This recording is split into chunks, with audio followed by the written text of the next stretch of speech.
I'm with John and JC Billone of NuFlow Services in New York State. You guys are at the WWETT Show and you volunteered to come in and do a podcast with us. But I think this should be fun. So John, correct me wherever I go wrong here, but you were a plumber originally. We're going, I'm not judging by age, but we're going back a few years here, probably 20, 30 years ago. More than that. More than that. Yeah. Well, then I'll let you tell us about that. Yeah, so I became a master plumber back in '89. So in 89, you were a master plumber still in New York. Still in Rochester, New York, correct. It's not magic to just become a master plumber. So there's a precursor here. Yeah. Tell me the story about just like what brought you into plumbing, first of all, to start. Yeah, fair question. Grew up in a family plumbing business. So my dad was a master plumber. And because of that, I was able to take the exam, even though I didn't have 10 years of experience, because to ensure the longevity of the plumbing business, they would allow sons and daughters of master plumbers to take the test. That's smart, though. Do they still do that in New York State? They do. That's actually smart, because one of the barriers to entry of plumbing, which is good and bad, honestly, if you're already in the plumbing business, kind of nice. If you want to get into it, you have to be a master plumber, at least in the state of Wisconsin, for a long time. Yeah, I mean, you have to be licensed in order to pull permits and do your work. So my brother and I became master plumbers at a very young age. Even though I went to school for HVAC and still went into the family plumbing business, and worked with my dad for many years, and that's how I got my start in the business. My two brothers, younger than me, both came into the business. From there, we ended up buying a Mr. Rooter plumbing franchise. So that was 2000. So I'm going to take you way back further here, because I want to hear the dirt here. Yeah. So you grew up in a plumbing household. I did. Your dad was a plumber your whole time you were a kid growing up. Correct.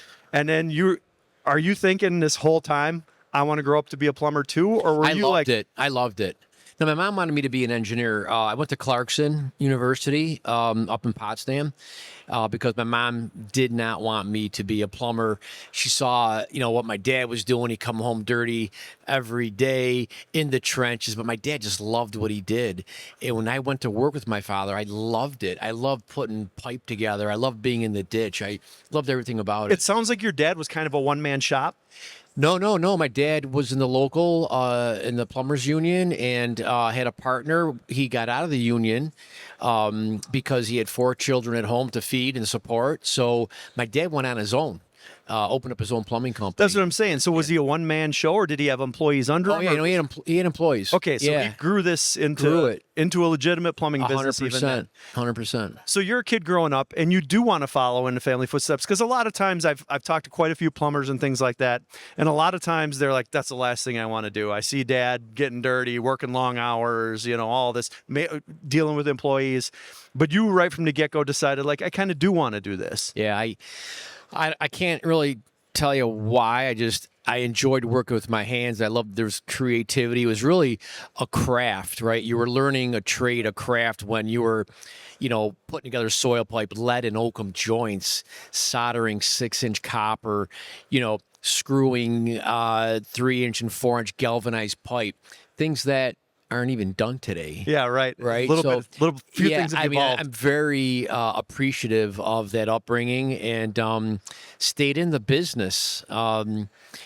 Couple diversions, but they were good diversions, and we can talk about that. But those were the early years. Well, so you were doing your own thing. You were working with your dad. Eventually, did you buy your dad out? Did he? Yeah, my dad never asked for a dollar. Or he disliked you. I want him to close his ears. My father never asked for a dollar. We'll get to the third generation here eventually. Yeah. So my brothers and I ran the business.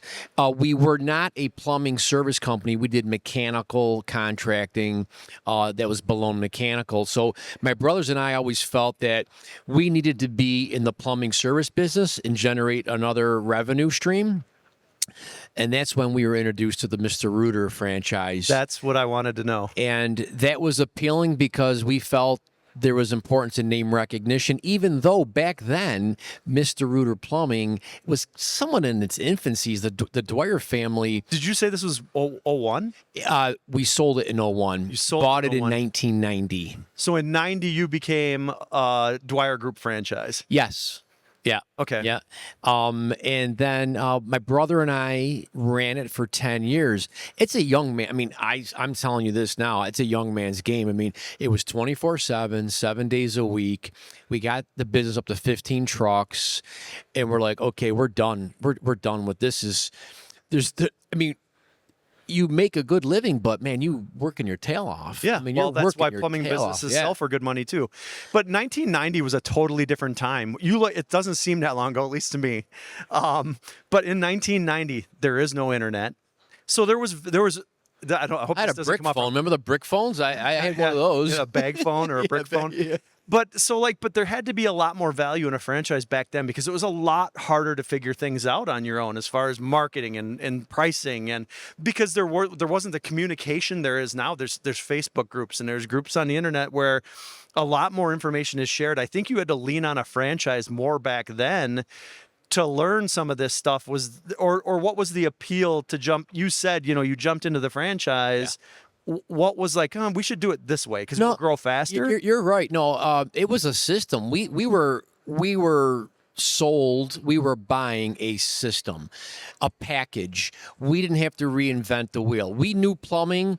There were lawyers and there were doctors and there were other professions that were buying franchises for different reasons. They had no clue how to do plumbing. We just happened to know plumbing, but we did not have a system. We didn't have, because keep in mind, we weren't doing any service work. So we bought the marketing. We bought, the bookkeeping system. We were buying all those things, but ultimately we didn't buy it necessarily to keep it. We bought it because we knew we were going to sell it. So you knew in your head that you were building a business, not necessarily for succession, but. Yeah. I mean, I got married in '88. JC was born in '92. So I was young, right? Born in '92. Yeah. Goodness. No succession plan as far as a family succession plan at that particular point. And then, we owned it for 10 years and we sold it. So you sold the plumbing franchise. I assume there was some type of non-compete in place there when you sold it? No, because I sold it to my brother-in-law, who was an employee of ours. Sucker. Yeah. But no, he knew. My brother-in-law, Mo, bought the business. He was an employee of ours while we had the company. And at that point, I think I went strictly into real estate development at that point. We'll talk more, but sold it to Mo, and Mo took off with the business. I think I know where this story is going to go, and I hope I'm right. You said you got into real estate development, and you started to realize that the infrastructure in New York sucked. And then you said there's got to be a better way other than digging all this up. And we did not talk about this beforehand, did we? No.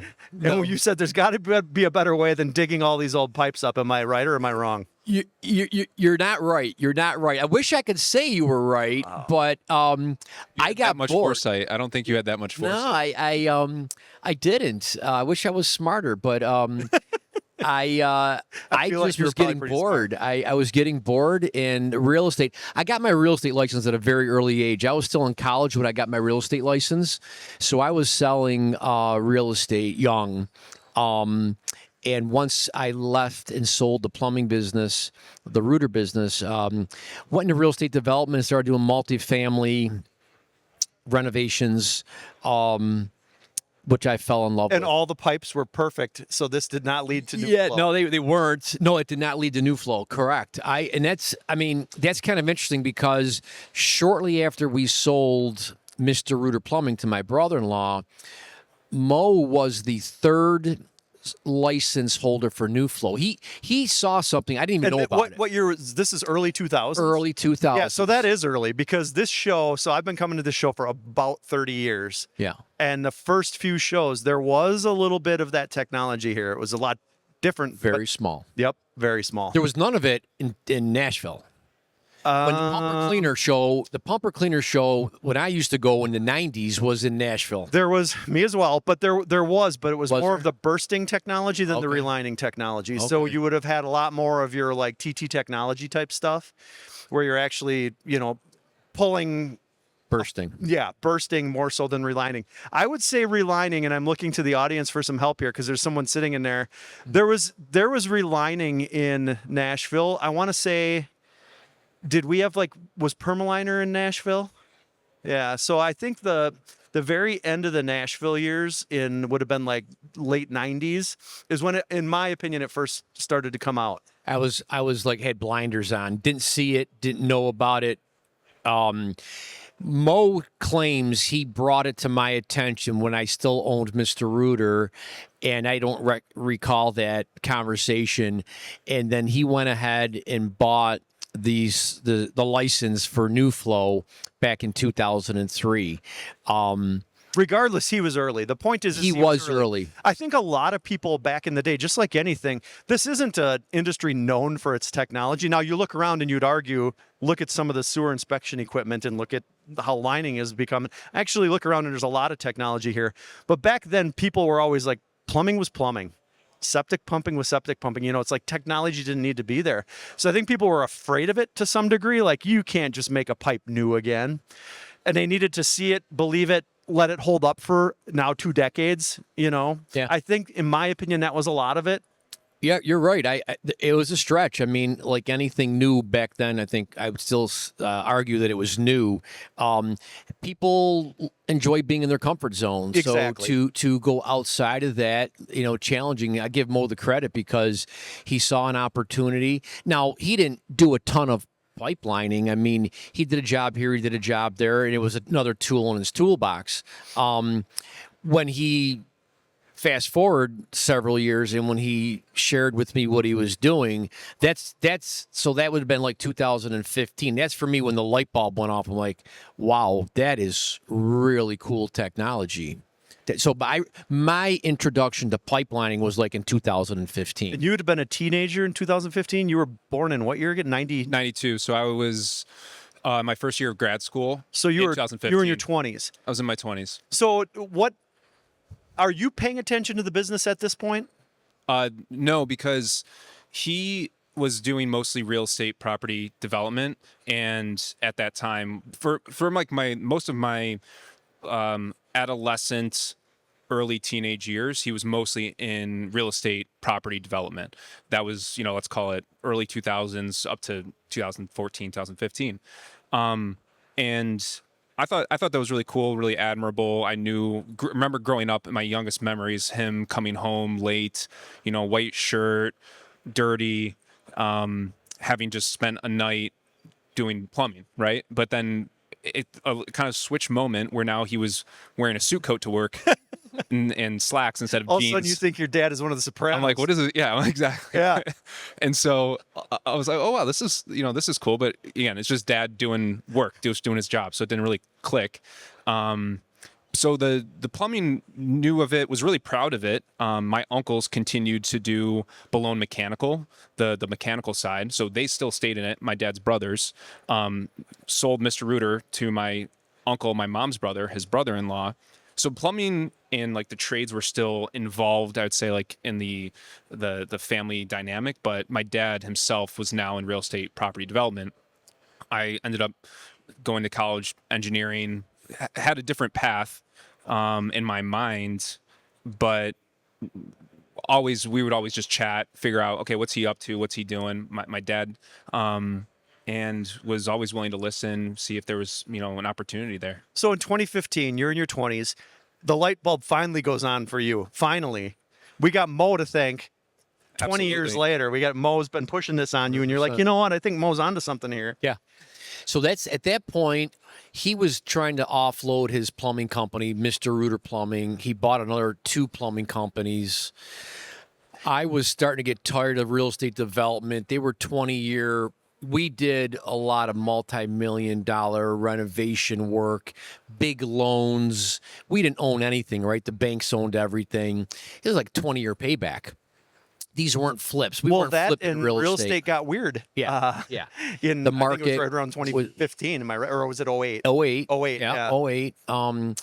But I loved what I was doing. I just kind of got tired of doing it, and I saw the market changing, and I'm like, okay, I need to do something different. And it was at that point where Mo and I kind of came together. He was looking at selling his businesses. I was looking to figure out what I was going to do next, and because he was looking at selling his company, which included pipelining, he goes, hey, John, he goes, take a look at my financials. I want to get an idea if you think that I'm getting enough money for my company.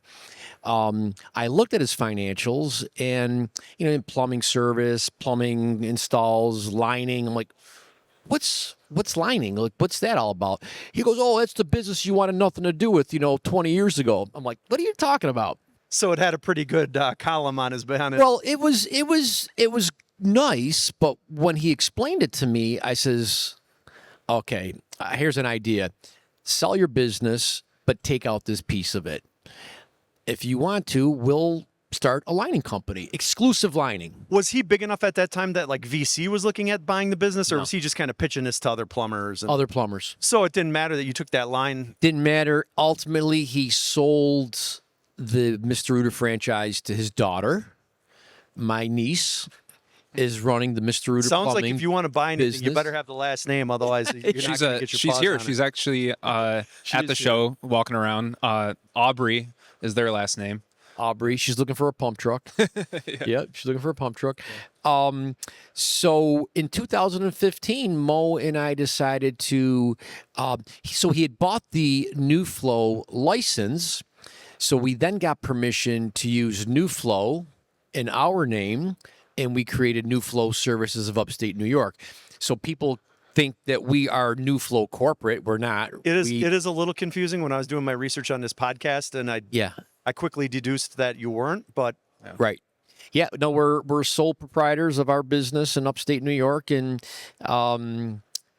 we've been now. well, let's talk about the lining. I mean, let's get to it. So the reason I assumed it maybe came out of the real estate is I had a really cool podcast with a guy out of Wisconsin who was a real estate guy, but he was Is that Sewer Ninja? yeah. Yeah, we met him last year. He did a talk, and I loved the talk. So last year, WWETT Show, I wasn't even working with my dad. I was doing my old job and knew I was looking for something different. My dad was like, "Hey, come to the WWETT Show, get exposure, get experience, exposure to the industry." I think he had a session last year, right? I did have a session. We attended it. Loved his enthusiasm. And I was like, okay, I could vibe with this. Yeah. And that was one of the key sessions for me that I attended, where I then said to my dad, yeah, like there's something here. Not that I didn't trust what my dad had to say, but I think Well, your dad didn't trust what Mo said either. True, so it true, seems yeah, kind of running exactly. the family. Yeah, second person has to tell you. Yeah. You need to hear it from someone else. Exactly. So I know who you're talking about. Great guy. Well, what I liked about that podcast, number one, is it just kind of fell on his lap through real estate. He embraced it and ran with it. And it's a tougher market than you guys would be in. I would think the infrastructure's newer, but the branding he's got there to be able to scale that, in my opinion. So it's interesting you bring up NuFlow. If you guys did want to scale into other areas, is that your name, or is that your name trademarked under a certain specific geographic area? Well, it's Or a gray area, or we don't care? Great question. We just kind of renewed our license, and in talking to the president of the company, NuFlow Technologies, Tom, I'm like, Tom, these counties, this is garbage. I'm like, we travel to East Hampton, New York. We're down in New Jersey. We're in Connecticut. We go to Ohio. We're all over New York plus surrounding states. And he was cool with that as long as we're not infringing on another NuFlow. But we are solely commercial industrial. Okay. And so we really get in some complex jobs. And there's nobody really close to us. NuFlow's happy to pass us jobs because they know they can count on Sure. us. So there's 2015 is when you finally, what you just mentioned, you weren't even doing this last year. No. What were you doing before this? I was working at an education technology company that a friend from high school started in 2019. Startup. I was pre-COVID, first employee. Long story. I'll make it short. Moved to Michigan. lived there for about a year with the two founders of the company, building it. During COVID, we moved the company to New York City, and I was living there for about 5 years, doing sales, selling into colleges, working with presidents, provosts, completely different industry than I even had started post-college. And obviously this is a very different industry. So I like change, I guess. I like challenge. And I was looking for something different. I didn't know what that was going to be.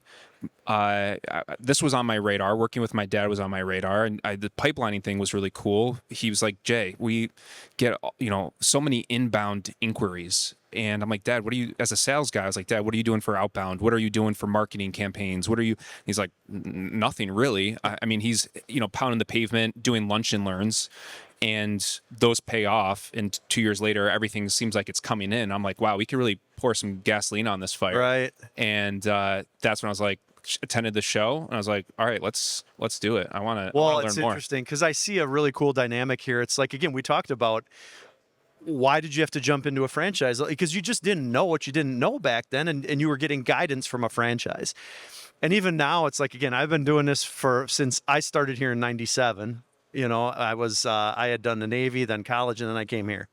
And I just think about, like, I came in fresh to this business, and at the time, we owned this show at the time, Right. and we sold it about 10 years ago. And I came in with a fresh perspective, and the guy at the time was like, "Oh, this is the new kid. He's pouring gas on the fire." Well, now I feel like I got to talk to a new kid.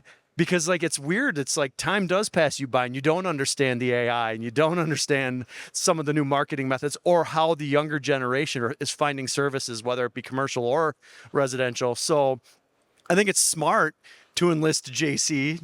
Well, to look yeah, at it from I mean, a new perspective. I was beyond thrilled when he showed interest in what we were doing.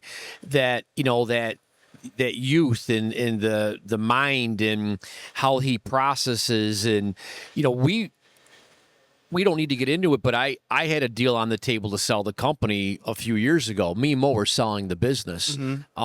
So Mo is still a partner? He's retired now. He's retired. He retired this past December. We had a deal on the table to sell our company, our NuFlow business, and that deal did not materialize for reasons. And the silver lining in that was that we still owned the company, and JC had approached me on his interest of joining us. So the succession plan was we were building NuFlow to sell it. Same thing. We weren't building it to pass on, even though my nephew was one of our employees. Not that we couldn't have made something work, but as it turns out today, that's not the case. Then when JC showed interest in the company, I'm like, hey, this could be yours. So, I mean, let's go back a little bit. You come into play here. You're brand new.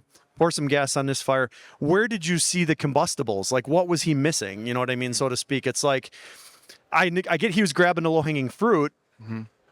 What did you look at from a different perspective and say, like, we're missing this entire segment, or we're missing, like, what was it? What was the combustible? Great question. I don't know if the combustible. Be nice. Yeah, I'll be nice. No, he wasn't. It wasn't like he was missing the forest for the trees, and I was going to come in and be like, "Here's the silver bullet." And yeah, right. I mean, things were going well. Year over year, the prior year they had a great growth year, and I was just like, "Okay, cool. From my understanding, you've kind of built the tools for me." And I was like, great, we're going to continue to do what you've been doing because it looks like it's working. And I want to add value. I want to grow this even more. And so I wouldn't say there was anything. I think I came in learning more about the business, the first month. It was basically like, okay, what is the low-hanging fruit from my brain, right? What's the knowledge gap, things that my dad's not even on his radar, and how can I add value? And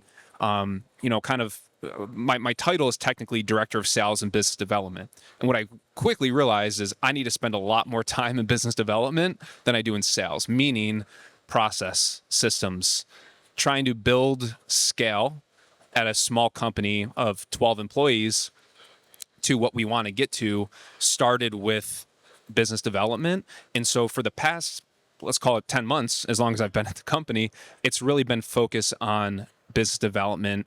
How do you improve repeatability, durability of the company, quality of jobs, as simple as to guys coming back and, debriefing a job that maybe went wrong. And so there wasn't anything, it was more so me taking maybe the first month to understand the culture, the ways of working, what we do today, and me saying, how can I bring some of my knowledge from, the startup that I worked at with 20-something-year-olds and bring maybe some different ways of working to make us more efficient, and bring maybe this pipelining company into the 21st century, which is my non-nice comment. So what does the crystal ball look like in something like that? I mean, how long does it take to scale this to the place you want it to be? You just said 12 employees. Yeah. I mean, do you want it to be 20 employees, 40 employees, 50 employees? It doesn't matter how many employees we have. We have certain revenue goals. Like, what's the crystal ball on that? Well, I mean, I've always been about controlled growth but I have not always been about profitability. We're going to cover this tomorrow in our session a little bit.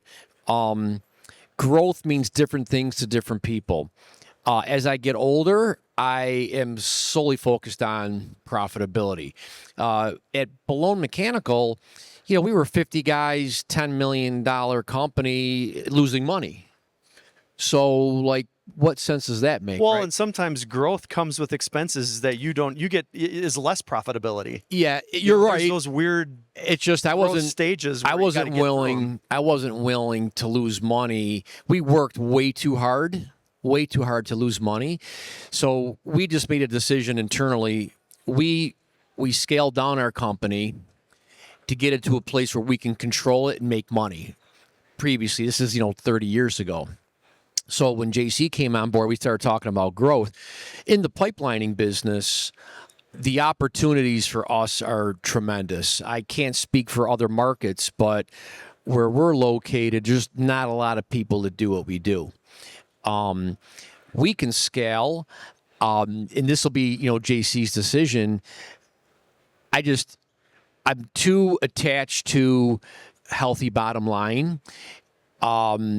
We will probably have a reduction in that, top line revenue is X, and then you've got your cost of goods and then your fixed expenses. And 25 wasn't as healthy as 24, but 24 was really healthy. So I'm okay with that, the margin that we did.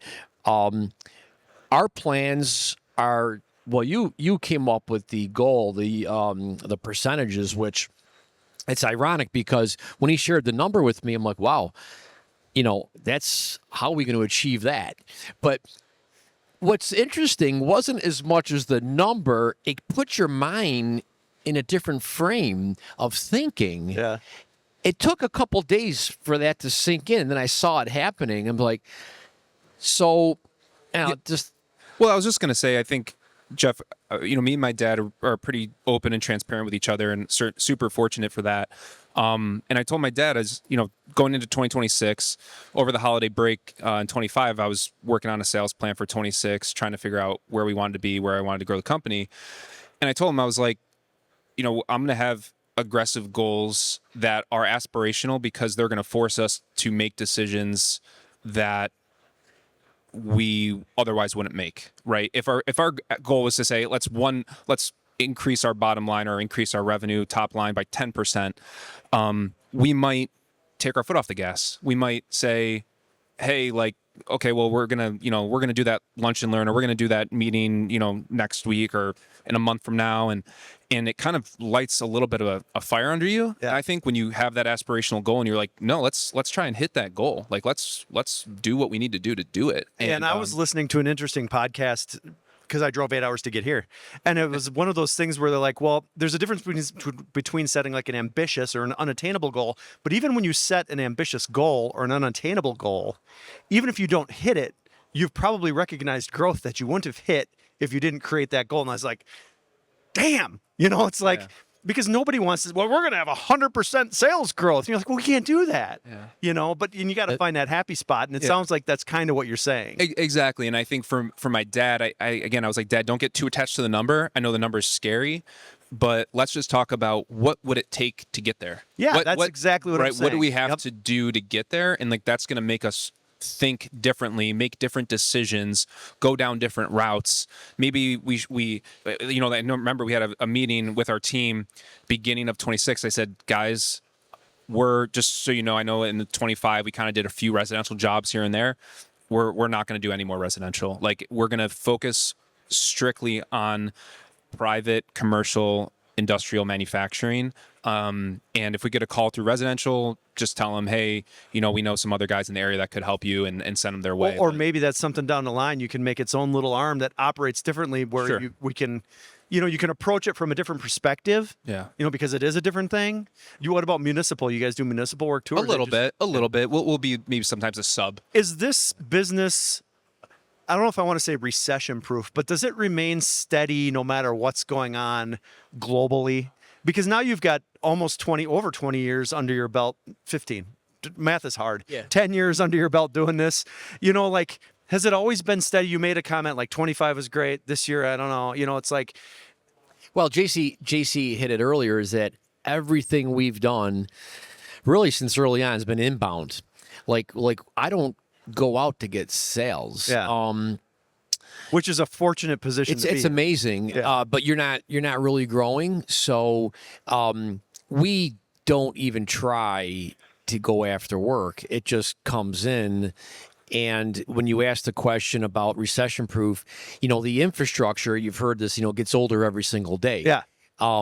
We do focus on historical areas, areas that were built as long as maybe 30 years ago. I mean, we're finding bad cast iron in the ground it's 30 years old. It's bad. Do you still think that there's education? Like, I think there's still people who don't understand this technology 100%. Every day exists and that it works. We do one, a couple weeks already this year. We had maybe 2 or 3 lunch and learns in 1 week. Engineering firm, architectural firm, hospital. Who are all thinking about digging before they talk to digging, you. or they don't even know it's an option. Digging or cutting, right? Vertical chases, opening up walls in occupied buildings. It's like, guys, there's another solution here, and it might not be lining, it might not be spray, but just know that this exists. What do you think? Like, it's weird to me because I'm immersed in this. It's even like we're in a tiny little town in northern Wisconsin. I talk to people about this, and they're looking at you like you're speaking voodoo. They're like, "What is this you're doing in the pipes underneath the ground? It doesn't make any sense." It's amazing, isn't it? Yeah, it is. And to me, it's like, well, I've known this existed for, we could argue, 20 or 30 years. I guess my head thinks like, you guys are in New York where the infrastructure is older than it is anywhere. Like I said, it doesn't make sense to me that people don't know this exists. So how are you attacking that? Like, how do you let people know? Yeah. Well, I mean, my thought is, great point, Jeff, and it's like the thing that I want to try and tackle is just like educating the customer. I think the potential customer, whoever it might be, and it's like, okay, how do you maximize your time with your efforts, right? So do lunch and learns with engineers, right? Now they kind of become your indirect sales folks, Okay. right? That's do your lunch sense. and learns with your architects, with your contractors, your people that you're going to be sub to, so that Because they know you don't know what you don't know. So until you tell them this exists, but once they know it exists, it's in their tool belt. Correct. Yeah, It makes sense. we become Plumbers, an extension. yeah. We become an extension of mechanical contractors. So we don't compete with them. We don't do plumbing. We don't do mechanical. So there's no threat to call us to do pipelining. So the mechanical contractors, the engineers are amazing. We've become a professional consultant in the lining industry to engineers and architects, because even though they're PEs and RAs, they're not lining people. This is new to them. So we spend the time, we educate them, we write specs, non-proprietary specs, we give them to them, and then we get the phone calls. Hey, would you guys mind looking at this? Hey, would you guys mind looking at that? We don't have time to do outbound because it's all coming in, which is why we're looking for another salesperson. But, it has not been challenging to Well, this is the hard part. We go to a job and we see a freshly dug up floor or a freshly concreted floor, or we see a wall that's been demoed, and we're like, "Oh, we're too late. Yeah. we missed it. Wish we would've talked last week." Right. I feel bad for the customer because had they known, they may not have spent the money digging up this floor. Right. Right. That's the part that it's not so much for us is that, hey, there was a lost job. It's like, you spent There's a better option. $20,000 on Yeah. digging up a floor that you may not have had to dig up. Sometimes that's the answer, right? We can agree that sometimes you do have to replace a pipe. But our technology, more often than not, will yield a good result for the customer that helps their production schedule, helps their budget financially. There's a lot of factors that go into it. But so when we see that, we like, darn it, we're a little late, and it happens. So to wrap this up, am I fair in saying that you are now building this business for succession 100%. versus sale? Yeah, 100%. Okay, now pretend he's not here. Yeah. What are you building it for? We recently had the conversation, and I told him, like, Dad, given I've already had, I feel like this is my third career so far in my life. I told him, I was like, just know that I'm open to growing this to a point where, if someone approached us at a point in which we were ready to sell, I'd absolutely be willing to have that conversation. I'm not married, don't have any kids. Who knows what the future holds for me in that sense. But if I did, I don't, right now in my mind, I'm not picturing this as a succession for me personally, or a future generation of mine. I'm seeing this as, how can I help my dad win? How can I help myself win? How can I help our team win? And whatever that means to them, we want to make sure that we treat our guys fairly. And I mean, we're not even having selling conversations at this point. I think right now my aspirations are, let's grow this company as big as we can get it, and really look at each other in an honest moment in 5-10 years from now and say, wow, we really gave it all we had. And we don't know where we're going to be at that point, but I think that's smart. Another thing that I've observed is I feel like if people always have that sale mentality, if you have a succession mentality, you're sometimes more complacent. It's like, I know I'm just going to hand this off to JC. It's a well-oiled machine. But if you're always keeping tight books, making smart decisions, because there might be a sale opportunity 10 or 15 or 20 years from now, I think you're building a better business in a weird way. Because those books have to be there, and things like that. And you're almost kind of saying that anyway. Yeah, I want a mindset of scarcity right now. I'm not like in a mindset of abundance where it's like, wow, we're a really well-oiled machine. Hey, we have our dirty closet internally. Not everything is perfect at NuFlow Services of Upstate. And if I'm putting myself in the shoes of a prospective buyer, of a prospective in person who's interested, there's a lot of things that I want to make sure that we're fixing internally before I would ever even feel comfortable about broaching a selling conversation. That I want to be able for him to walk away at whatever he wants to, and be like, they don't need me. They don't need me anymore. He said that from day one. He's like, JC, like, the day that you no longer need me is a great day. And I feel similarly about myself. Like, how can we get this a well-oiled machine that's just purring along? Not quite there yet. We're getting there. You'll get there. Thanks, guys. Appreciate it. Thank you, Jeff. Appreciate it.